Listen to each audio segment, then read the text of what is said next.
Welcome to episode 431 of the Selling Your Screenplay podcast. I'm Ashley Scott Meyers, screenwriter and blogger of sellingyourscreenplay.com. Today I am interviewing writer-director Christopher Moore, who just did a really cool throwback to the 80s horror films called Children of Sin. We talked through this new project and how he was able to get it into production, so stay tuned for that interview. SYS's six-figure screenplay contest is open for submissions. Just go to www.sellingyourscreenplay.com/contest. Our regular deadline is May 31st, so if your script is ready, definitely submit now to save money. Also this year, we are running an in-person film festival in tandem with our screenplay contest. It's for low-budget films. Obviously, the festival is for low-budget, potentially low-budget scripts. And again, I'm defining the low budget as less than $1 million. And we have a features category and a shorts category. Lots of industry judges looking at these films as well to help with the judging. The festival is going to take place in Hollywood, California from October 7th to the 9th. If you have a finished film or would like to submit to the festival, you can go to www.sellingyourscreenplay.com/festival. If you find this episode valuable, please help me out by giving me a review in iTunes or leaving a comment on YouTube or retweeting the podcast on Twitter or liking or sharing it on Facebook. These social media shares really do help spread word about the podcast, so they're very much appreciated. Any websites or links that I mentioned in the podcast can be found on my blog in the show notes. I also publish a transcript with every episode in case you'd rather read the show or look at something later on. You can find all the podcast show notes at www.sellingyourscreenplay.com/podcast, and then just look for episode number 431. If you want my free guide, How to Sell a Screenplay in 5 Weeks, you can pick that up by going to sellingyourscreenplay.com/guide. It's completely free. You just put in your email address and I'll send you a new lesson once per week for 5 weeks, along with a bunch of bonus lessons. I teach the whole process of how to sell your screenplay in that guide. I'll teach you how to write a professional logline and query letter and how to find agents, managers, and producers who are looking for material. Really is everything you need to know to sell your screenplay. Just go to sellingyourscreenplay.com/guide. So just a quick few words about what I have been working on over the last couple of weeks. We're still ramping up our marketing efforts on the Rideshare Killer. As mentioned a few weeks ago, we went live on Tubi TV and have started to see some reviews pop up on both Tubi and Amazon. With Tubi, you can watch the film for free on any device, literally any device. You just download the app, or if you don't want to download an app, you just open a browser, go to tubitv.com. You can actually watch in a browser. Again, I think you could probably do this on the phone, but I've done it on my desktop. You just go to Tubi TV, type in the Rideshare Killer in the search box, and it'll bring it right up, and it'll just start playing right there. It's an ad-supported model, so you will get ads, but there's no upfront cost to this. In fact, you didn't even make me register for the site. It will allow me to watch it. And if you do watch it, you like it, please do leave a review. These reviews really do help push the film to other potential viewers. As mentioned over the last couple weeks as well, I am trying to learn and prepare for a NFT project for the Rideshare Killer. I have launched a few NFTs for my film, The Pinch, really just as an experiment to learn more about how the whole thing works. So far, I haven't sold any of them, but I am learning a lot, and I will be launching an NFT project, as mentioned, for the Rideshare Killer, hopefully in the next month or so. And please, if you're listening to this podcast and you have any experience with crypto or NFTs specifically, please do drop me an email, just info@sellingyourscreenplay.com. I'm very much still in the learning process. So if you have some experience and know something about this and are willing to talk to me, please do drop me a line. I'd love to hear from you. So those are some of the things I've been working on over the last couple of weeks. Now let's get into the main segment. Today I'm interviewing writer and director Christopher Moore. Here is the interview. Welcome, Christopher, to the Selling Your Screenplay podcast. I really appreciate you coming on the show with me today. It's great to be here. Thank you so much. No problem. No problem. So to start out, maybe you could tell us a little bit about your background. Where did you grow up and how did you get interested in the entertainment business? I grew up in Jackson, Mississippi, which is not really known for being, a particularly helpful place to be if you're going to try to get into this. And I guess it all started. I mean, the first movie I can remember seeing that had just had a really big impact on me was Disney's Snow White, and I saw that when I was a kid, and I went in there one person and I came out someone completely different. And so my goal was to be a Disney animator, actually, and then I realized I couldn't draw, so that was kind of going to be a problem. And so then I had, at that point, I had seen enough live action films to know that you could basically give people the same experience, but with live actors. And Hmm. so I thought, well, maybe I should do this film thing. And my family took a vacation to Universal Studios when I was about 5 or 6, and back then they had this Alfred Hitchcock attraction, which is now gone, unfortunately. But that showed you how he created all of his movies, and I thought, that is so cool. That's what I want to do. Hmm. So then I was just like, I want to be a director. And then I was like, no, maybe I want to be a writer. I don't know. And then I finally got to film school when I was 18, and pretty quickly they were like, you can do this other stuff, but maybe you should try to focus on the writing more. Hmm. And I found it to be a much more um interesting department to be in, because you could just create whatever you wanted to. No one was trying to give you any kind of rules as to what kind of stories you could and couldn't tell. And so I found it liberating. And so I just that so when I'm in my second year, I became like just a full-time screenwriter. Still did some directing and stuff, but um and then I came back home and was like, what do I do now? And so I was like, maybe I should just write some scripts. And so I started to come up with some ideas. And my first one was a movie called Blessed Are the Children. That was 2015, I think. And that was my first movie that I claim. I've done Hmm. other stuff before that, but it doesn't really count. Um, and after that, it was basically, I was averaging about one every year and a half at least. And Okay. so, So I want to touch on a couple of things. Where did you go to film school? Just out of curiosity. oh, I went to the University of North Carolina School of the Arts. Okay, perfect, perfect. And tell me, you mentioned Snow White as being this really transformative experience for you. Exactly what, you go in as one person. What is the difference? Then when you came out, what was actually the difference? Like, how did it actually transform you? Well, I had never seen something that kind of showed the full range of the human experience, because it's a funny movie, it's a scary movie, it's a romantic movie, it's a drama, it's a comedy, there's musical numbers, it had everything. Huh. And I thought, "Oh my god, like you can have a movie that just has this complete range. It can make people feel everything all at once." And I think the movie's under 80 minutes, I think.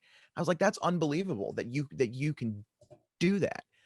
And so I think that's why that was the one that just started it all. I Hmm. just thought, "My god, there's so much you can do in one movie. That's Hmm. crazy." Yeah, yeah. So let's talk about some of your early projects. On IMDb, you have a number of credits before Blessed Are the Children. I was just kind of looking at them to prepare for the interview, and I'm curious. Like, A Star Is Stillborn. There's a bunch of these projects. How did you get these things going? And just, I really ask because I know there's a lot of screenwriters out there, wondering how can I get some of my first projects into production.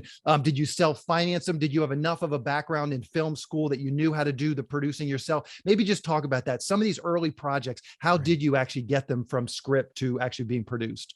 That was pretty much all self-financed. I mean, they cost about like $50 to make. I mean, so it really wasn't like an insane amount of money. Hmm. And it was just all my friends. We would just get together and say, "Do you want to make a movie?" And they'd be like, "Sure, that sounds really fun." Hmm. And A Star Is Stillborn was actually a feature film cut of one segment of a show that I did called The American Dream, which was kind of sort of a Strangers with Candy-esque mockumentary style thing that I shot with my friends.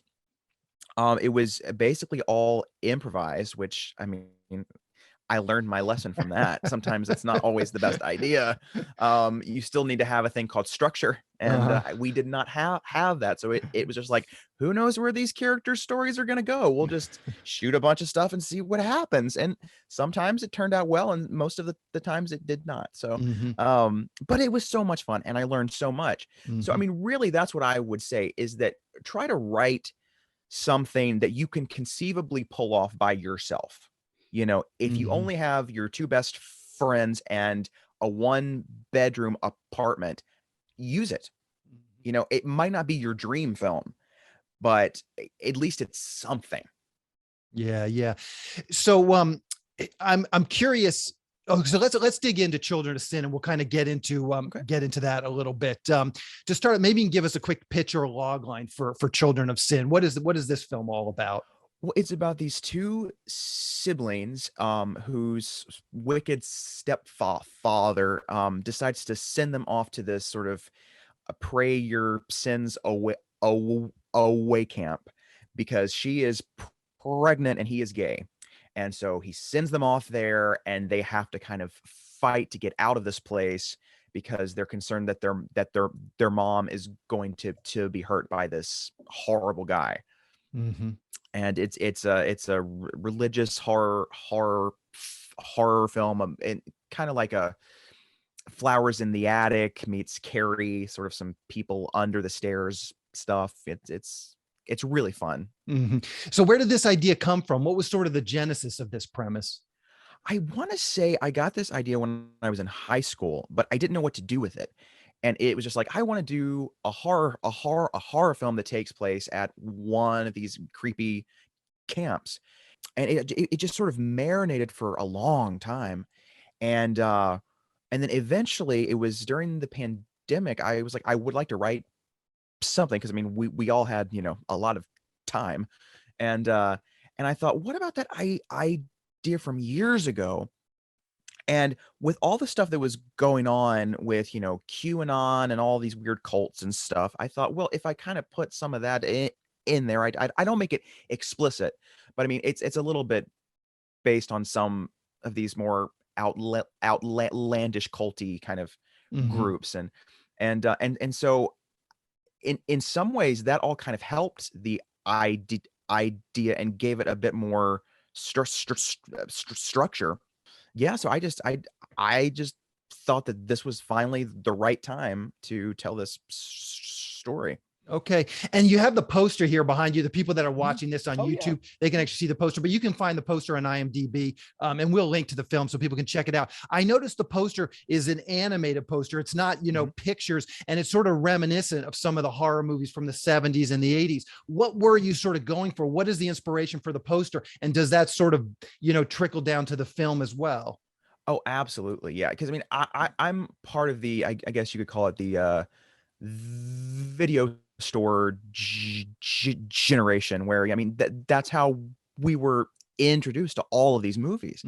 And I remember being a kid, just walking down the aisle and seeing this artwork and just going, oh my God, like what could be inside of this tape? Like, I mean, it was so scary that you would think, if they can actually show this in a regular store, what are they not showing us? What's on the tape? You know, and it was so scary and exciting. And I kind of missed that style. So I thought, when I make this movie, I'm going to have one of those posters. And it's just my favorite kind of style. And they don't do it now. It just, let's put the cast on the poster, even if you don't know their names. You know, it's like they're not stars, but they still stick them on the poster, and you're like, well, that helps if you have big name stars, but it's not, you know, I just don't get it. But you know. Yeah, for sure. So anyways, yeah, no, I really like the poster as well. It has a real good, real interesting style to it. Let's talk about your writing process a little bit. Just where do you typically write, and when do you typically write? Do you go to, you know, Starbucks, you need that ambient noise? Do you have a home office? Do you write in solitude? And when do you write? You write early, first thing in the morning, you write late at night. What does your writing schedule look like? I have a office here in my apartment, and I usually I tend to write. This is a weird time. I like to write between like 5 o'clock in the afternoon, or I guess really the evening, until about 8 o'clock. I don't know why. It's a weird time. It seems like everybody else is like, I want to get up at 6 in the morning and write until 10 or something. But I'm like, I'm not a morning person. Mhm. And my brain doesn't really connect to the world until like I've been up for about 3 or 4 hours. So I work best like right before it gets dark. I don't know why. It's Hmm. weird. It's very strange, but and as for noise, I tend to write with music in the background. Hmm. Usually film scores. For some reason, that just helps me. Like when I wrote this, I had like a lot of like Halloween and stuff like that. That was just kind of Mhm. reminding me I'm doing a horror film. Let me just get in that mindset, and that really helps me a lot. If I write a comedy or a drama, I do scores from that stuff. Mhm. And how about when it comes to just outlining versus actually in final draft cranking out script pages? How much time do you spend with the index cards outlining, just sort of letting the story permeate? And then once you have that, how much time does it take you to actually write the script? I used to not outline much, and that was a big mistake. Hmm. And with this movie, this is the first one I have outlined like crazy, and it helps so much. So just anybody out there, if you think that you can do it without an outline, I'm proud of you. That's great. Mhm. But I would still suggest just have one just in case, because you do get lost and you start to think, what was the point of this story again? And you're like, I don't know where to go. And it always drove me nuts. You know, Mhm. especially like right in the middle of act two is always when you're like, why the hell am I writing this story? Mhm. And so that helped me so much. So I outlined for probably like two months. And Hmm. then once I got to the actual script part, that's the fun part. That's the Mhm. part I love. I love dialogue. I love the scene description. So that part went by. I think I had a first draft within like 2 weeks. And then I Gotcha. think I'm trying to remember how many drafts I had. I think it was maybe ten drafts all together, I think. Gotcha. And what does your development process look like? So once you had a draft done, do you have some actors? Do you have some other writer friends, some producer friends? How do you get notes? And then how do you take those notes? Maybe someone gives you a note you don't necessarily agree with. Maybe talk Yeah. about that process a little bit. How do you get through your Um, development? What does your development process look like? And then how do you get through it? Well, I have a handful of people that I usually send my stuff to who have similar taste, so that I know they're coming from a good place, Hmm. and their notes are usually very helpful. Although this time I actually went to a script coverage place just because I wanted to make damn sure that it worked. And I sent, I think, two different drafts, and I got some great notes. I mean, really fantastic notes that helped the film so much. So um, if you can manage that, I say go to a script coverage site, because they're not really connected to you. So they will give you good constructive notes, Hmm. and they're not going to try to, beat around the bush and be like, well, you're my friend, so I need to say this or that. They're just going to give it to you straight. Hmm. And that's what you need. At least that's what I need. I don't Hmm. need someone who's like, that's brilliant. Go and shoot it, because I want to make sure it's right before I get out there, because I've made the mistake before of going ahead and producing a film where the script wasn't all there. It had some good scenes, some good characters, but the structure was, ugh. Yeah, yeah. So, are there any lessons you learned writing this screenplay? Like, were there some new things that you encountered writing this, and maybe there's some lessons you can impart to our audience as you went through this?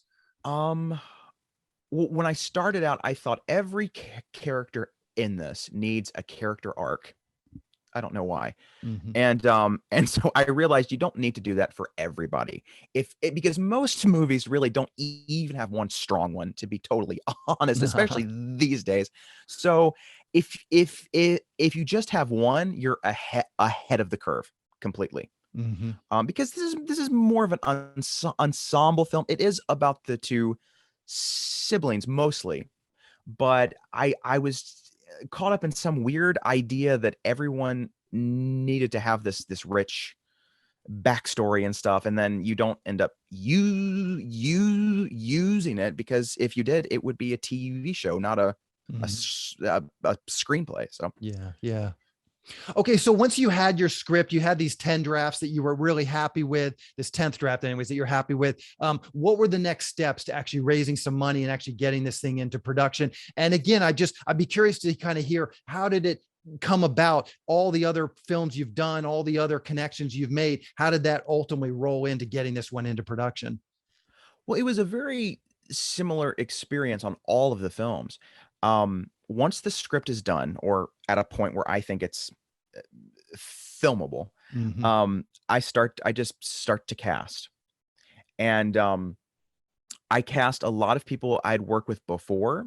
And in fact, I wrote certain parts for certain actors. Hmm. And they read the script and they said, Absolutely, I will do it." And then we start to look at the locations. With this film, I was fortunate enough to know where I was going to shoot before I completed the script. So I could go back in and say, "Oh, well, I had thought this was going to be a two-story house, but we only have the one story, so let me go and retool this whole scene so that it'll work." Which is one of my biggest problems when I write, is that, you can use your imagination, but once you get on the set, it could be a completely different type of set. So you have to rewrite on the set, which is really tough. Um, so once I had the locations and the actors, it was just a question of scheduling. And thankfully, no one was doing much of anything, and we all just pitched in. It was about a 3 or 4 week shoot altogether, I think. Hmm. Where did you guys shoot? We actually got an B&B for the main location, and I saw it while I was writing, because I thought, if I'm going to write this thing, I better know where I'm going to shoot it. And I found this place and I was like, "Oh my god, this is perfect. This is the most perfect place for this movie." And it was just this retreat out on a lake, and I was like, "Oh my god, it has everything that we need." And I wrote it for that location, and Mhm. everything just totally fit. It was And what does great. that negotiation look like with an Airbnb, property owner? Mhm. Most likely they don't, they're happy to rent to, a couple on a weekend up by the Right. lake, but they probably don't want a film crew coming in. So what did that actually look like? How do you approach them and make them feel confident you're not going to destroy their house? Well, at first I was like, should I lie? Should I just be like, we're having like a little get together, like a family reunion? Hmm. But I was like, no, let me just tell them the truth. And I said, yeah, this is a film group. We're gonna make a movie. And I guess maybe because it doesn't happen here as much as it would in maybe LA, where Hmm. every house at some point someone's been like, can we make a film here? So I think people in LA are a little more jaded towards the whole Yeah, yeah, for e sure. enterprise, so they're like, "Okay, what's in it for me?" Hmm. But here, they're just like, "Oh, a movie? How quaint. That sounds fun. Sure." And they don't know exactly what it entails. Fortunately, we do clean up after ourselves and Hmm. all of that stuff, but once you start to work with, fake blood, you do get a little bit nervous, like, "Is this gonna come out of the floor? Like, oh my god," Hmm. but it's really, that's the scary part. That's the scariest part of the shoot, is the fake blood, because you're like, "Oh my god, this is gonna stain everything." But magic erasers, that is the tool. Those will get anything up. You'll never know that we were That's the there trick. ever. Gotcha. So, what does a crew look like on something like this? Obviously, you have a cinematographer, you have an AC, you have some PAs, you got some grips. Tell us just like, what did your crew actually look like on a shoot like this? Honestly, it was like myself and like 2 other people. I mean, it was Okay. really small. It was Hmm. super small. Um, there's some names in the credits that are not actual people. We were just like, "We need to put names in there Yeah, so it looks like we had a we crew." had a big crew. And that was an old trick I learned from someone who did an indie film. I can't remember who it was. It was years ago, and they said, "If you don't have a crew, lie. Just Huh. say that you do." Um, and and also this was coming out of the really bad part of the pandemic. So this was right after the vaccine. So everyone was vaccinated, but we Hmm. were still like, we don't want a lot of people on the set, just because Hmm. of all of that stuff too. So Yeah. So it was a small group, but a fun one, just a great group. Mm-hmm. Perfect. So just as we wrap up the interview, do you have any advice for aspiring screenwriters coming up? What is your advice to them? How can they, kick their careers a little bit down the road? Well, I would say write something that you can produce yourself. I mean, just something, I don't care if it's two people in a kitchen talking for 90 minutes. I mean, if that's all you can shoot with what you have, shoot it. Mm-hmm. Just find a way to make it work, because there's so many people out there that are like, I've got this idea for a script. I've had it for years and I'm on draft 84 and it's this big Star Wars prequel. And I'm like, you can't Yeah. shoot that. Mm-hmm. You're not going to be able to get that done unless you have 80 mil, and Mm-hmm. who has that? I mean, Mm-hmm. so it sort of, it makes me kind of sad, because I'm like, do you have anything smaller? Like, just a little mother-daughter Mm-hmm. drama, just something, and Mm-hmm. so that's what I would suggest. Make something that you can pull off by yourself so that people can see, oh, this person knows what they're doing. Mm-hmm. Because I think so many of us just wait for someone else to say, hey, you got anything that we could shoot? And Mm-hmm. it doesn't really happen that way, which is Yeah. unfortunate, but Yeah. Very sound advice. I totally agree with you on that stuff. So is there anything you've seen recently that you thought was really great? Something that screenwriters could check out, HBO, Hulu, Netflix, anything that you've been watching lately you could recommend? the last movie I saw that I just really loved, I thought the script was so great, was Promising Young Woman. I thought that script was Hmm. really, really strong. Just I didn't expect it to be funny. I thought it was going to be this dark, depressing film, which it has those moments, of course, Hmm. but it has a kind of a sense of humor that keeps it from being so bleak. And I was really surprised by that. I'm trying to think of anything else. I mean, TV now. I mean, my God, every week there's a new show, and most of them are great. So it's Hmm. like there's so much to watch. There's a show on HBO Max. I think it's Somebody Somewhere, I think. Hmm. It's just this very small, character driven, small town kind of a show. Great characters, and and that's something that I think if you don't have a big budget, you could pull off Hmm. something like that. That's just a small town, normal characters just going through their day-to-day lives, human drama. I Hmm. I love that stuff. Yeah. So no, those are great recommendations. How can people see Children of Sin? Do you know what the release schedule is going to be like for that? Oh yeah, it's coming to Amazon on April 22nd. Okay, perfect. So we'll keep an eye out for that. And what's the best way for people to keep up with what you're doing and just connect with you? Twitter, Facebook, a blog, anything you're comfortable sharing, Oh, I'll round up for the show um, notes. yeah, I have an Instagram, Okay. which is at some people ain't me. Okay. That's yeah. So Perfect. yeah, that's really where I am most of the time. I have a Facebook, I have a Twitter account, but I don't really understand Twitter yet. I still don't really get it, Gotcha. but I don't Gotcha. Yeah. So well, perfect. We'll look up the Instagram account. We'll put that in the show notes. Oh, fantastic. Christopher, I really appreciate you coming on talking with me today. Good luck with this film and good luck with all your future films as well. Thank you so much. It was a blast. Thank you. We'll talk to you later. All right. Bye. I just want to talk quickly about SYS Select. It's a service for screenwriters to help them sell their screenplays and get writing assignments. The first part of the service is the SYS Select Screenplay Database. Screenwriters upload their screenplays along with a logline, synopsis, and other pertinent information like budget and genre, and then producers search for and hopefully find screenplays they want to produce. Dozens of producers are in the system looking for screenplays right now. There have been a number of success stories come out of the service. You can find out about all the SYS Select successes by going to sellingyourscreenplay.com/success. Also on SYS podcast episode 222. I talk with Steve Deering, who was the first official success story to come out of the SYS Select database. When you join SYS Select, you get access to the Screenplay database along with all the other services that we're providing to SYS Select members. These services include the newsletter. This monthly newsletter goes out to a list of over 400 producers who are actively seeking writers and screenplays. Each SYS Select member can pitch one screenplay in this monthly newsletter. We also provide Screenwriting Leads. We have partnered with one of the premier paid Screenwriting Leads services, so I can syndicate their leads to SYS Select members. There are lots of great paid leads coming in each week from our partner. Recently, we've been getting 5 to 10 high-quality paid leads per week. These leads run the gamut.